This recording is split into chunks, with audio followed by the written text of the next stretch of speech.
வணக்கம். இன்னைக்கு நம்ம சாய் விருந்து சேனல்ல ரொம்ப ஆரோக்கியமான ஒரு உணவு கேழ்வரகு கருப்பு கவுனி அரிசியை பயன்படுத்தி இட்லி தோசை எப்படி செய்யறதுன்னு பார்க்க போறோம். இது டயட் ஃபாலோ பண்றவங்களுக்கு ஒரு சிறந்த உணவுன்னு சொல்லலாம். கருப்பு கவுனி அரிசி இது நம்ம பாரம்பரிய அரிசியில் ஒரு முக்கியமான அரிசி. எல்லா வகையான சத்துமே இந்த அரிசியில் இருக்குது. முக்கியமாக கேன்சரை குணப்படுத்துது அப்படின்னு ஆராய்ச்சிகளில் சொல்லியிருக்காங்க. சுருக்கமாக சொல்லணுன்னா உச்சந்தலையிலேருந்து உள்ளங்கால் வரைக்கும் இருக்க அனைத்து நோய்களையுமே சரி பண்ணக்கூடியது. இந்த பாரம்பரிய அரிசிகள் எல்லாம் சத்து மாறாமல் உடம்புல சேரணும் அப்படின்னா அதுக்கு சிறந்த வழி கஞ்சியாக வச்சு சாப்பிட்றது. இன்னொன்று அவிச்சு சாப்பிட்றது. புட்டு, இட்லி இந்த மாதிரி அவிச்சு சாப்பிடும் பொழுது சத்து அழியாமல் அப்படியே நம்ம உடம்புல சேரும்.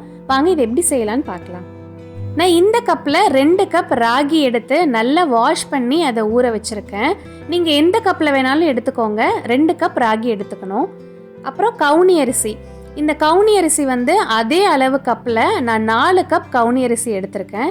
நீங்கள் மெஷர்மெண்ட்டுக்கு ஒரே மாதிரி கப்பு வச்சுக்கோங்க.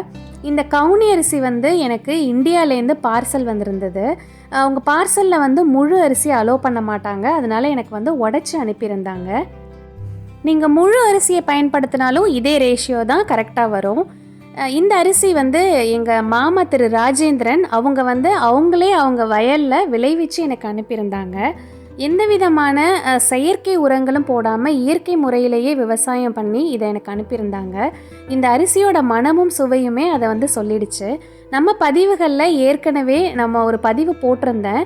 அதாவது அரிசிகளில் இருக்கிற கெமிக்கலை எப்படி கண்டுபிடிக்கிறது, அதை நீக்கிட்டு எப்படி சமைக்கணும் அப்படின்ற ஏற்கனவே பதிவு போட்டிருந்தேன். அது எல்லாருமே தெரிஞ்சுக்க வேண்டிய ஒரு விஷயம். பார்க்காதவங்களுக்கு நான் டிஸ்கிரிப்ஷன் பாக்ஸில் லிங்க் கொடுத்துருக்கேன், கண்டிப்பாக போய் பாருங்கள். அப்புறம் முழு உளுந்து 1 கப் எடுத்துக்கிறேன். இதில் ஒரு ஸ்பூன் அளவுக்கு வெந்தயம் சேர்த்துக்கலாம். இப்போது 1 கப் உளுந்து, 4 கப் கவுனி அரிசி, 2 கப் ராகி இது எல்லாத்தையும் நல்லா வாஷ் பண்ணிவிட்டு ஊற வச்சுருக்கேன். இதில் ராகியும் கவுனி அரிசியும் நீங்கள் 8 மணி நேரம் ஊற வைக்கணுங்க. அப்போ தான் அது அரைப்படும். இல்லைன்னா அதை அரைக்கவே முடியாது, அவ்வளோ ஹார்டாக இருக்கும். அப்புறம் உளுந்து 1 மணி நேரம் ஊறினா போதும். இந்த ராகியும் கவுனி அரிசியும் 8 மணி நேரத்துக்கு மேலே நீங்கள் எவ்வளோ நேரம் வேணாலும் ஊற வைக்கலாம். ஆனால் 8 மணி நேரத்துக்கு கம்மியாக ஊற வச்சிடாதீங்க, அரைப்படுறது ரொம்ப கஷ்டம். வாங்க இது எப்படி அரைக்கிறதுன்னு பார்க்கலாம். எப்பவும் போல் ஃபஸ்ட்டு உளுந்து அரைச்சி எடுத்துக்கலாம். நான் ஏற்கனவே ஒரு பதிவு போட்டிருக்கேன். இட்லி சாஃப்டாக செய்கிறதுக்கு என்னென்ன ட்ரிக்லாம் ஃபாலோ பண்ணலாம், அப்புறம் உளுந்து எந்த பக்குவத்தில் எடுக்கணும் அப்படின்னு சொல்லிட்டு ஒரு வீடியோ போட்டிருக்கேன். அதை பார்க்காதவங்க நான் டிஸ்கிரிப்ஷன் பாக்ஸில் லிங்க் கொடுக்குறேன், போய் பாருங்கள். இப்போ உளுந்து கரெக்டான பதத்தில் இருக்குது. நம்ம எடுத்துகிட்டு கேழ்வரகு போட்டுடலாம். ராகியை எப்போவுமே முழு ராகி ஊற வச்சு செய்யும் போது ராகியை ஒரு 5லேருந்து 10 நிமிஷம் ஃபஸ்ட்டு அரைச்சிட்டு அதுக்கப்புறம் அதில் அதோட அரிசி சேர்த்து அரைங்க.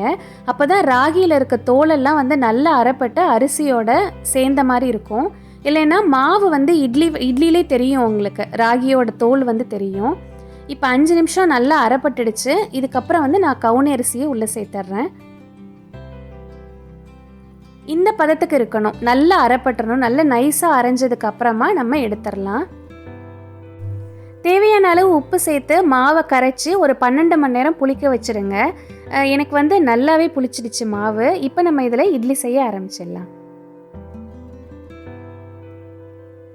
தட்டில் நீங்கள் எண்ணெயோ நெய்யோ எது பிடிக்குமோ தடவிட்டு இட்லி ஊற்றி வச்சுருங்க.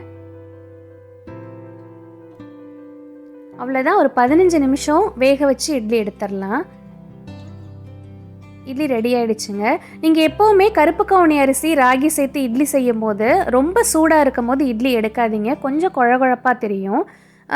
அந்த குழகுழப்பு தன்மை இருக்கும். கொஞ்சம் ஆற வச்சுருங்க. ரொம்பவும் ஆற வைக்க தேவையில்லை. கொஞ்சம் நேரம் விட்டுட்டு எடுத்திங்கன்னா இட்லி ரொம்ப சாஃப்டாக இருக்குங்க. நம்ம நார்மல் இட்லி சாப்பிட்ற மாதிரியே ரொம்ப சாஃப்டாக நல்லாயிருக்கும்.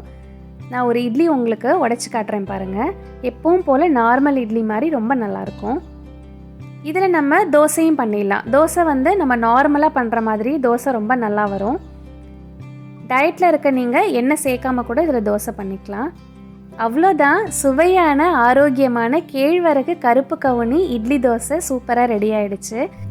இதுக்கு தக்காளி சட்னி, இஞ்சி துவையல், நம்ம பதிவில் ஏற்கனவே பார்த்தோம் இல்லையா, பூண்டு பொடி, அது இன்னும் சூப்பராக இருக்கும் சாப்பிட்றதுக்கு. நான் இன்றைக்கி தக்காளி சட்னி தான் பண்ணியிருக்கேன். அதை வச்சு தான் நாங்கள் சாப்பிட போகிறோம். இந்த ரெசிபி வீட்டில் செஞ்சு பார்த்துட்டு எப்படி வந்துச்சுன்னு சொல்லுங்கள். நமது பாரம்பரிய அரிசி வகைகளை உணவில் சேர்த்து ஆரோக்கியத்தையும் பாதுகாப்போம், பாரம்பரிய அரிசி வகைகளும் அழியாமல் பாதுகாப்போம்.